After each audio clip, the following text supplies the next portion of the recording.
Assalamualaikum warahmatullahi wabarakatuh. Tepangaken nami kula Muhammad Abdul Nuril saking kelas 11 TKP kalih absen gangsal 11.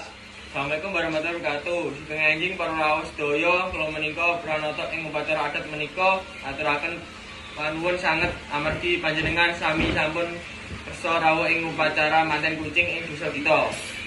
Upacara adat punika minangka tradisi kanggo nyuwun udan nalika mangsa ketiga utawa nalika desa kekeringan.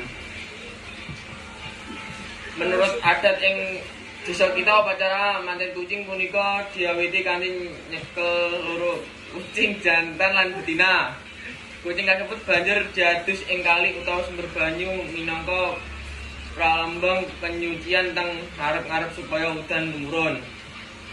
Sampun kucing dimandhekake, warga padha nembang lan arak kucing mau ngubengi desa kanthi nggawa peralatan tada kabungatan kayata kantongan utawa kendang cilik. Saking arak-aran rampung, warga banjur rasake doa bebarengan nyuwun marang Gusti Allah supaya paring udan kang paring berkah lan kesuburan tumrap sawah lan kebun. Acara pungkas kanthi kundur utawa mangan bareng minangka pralambang rasa syukur lan kekompakan warga.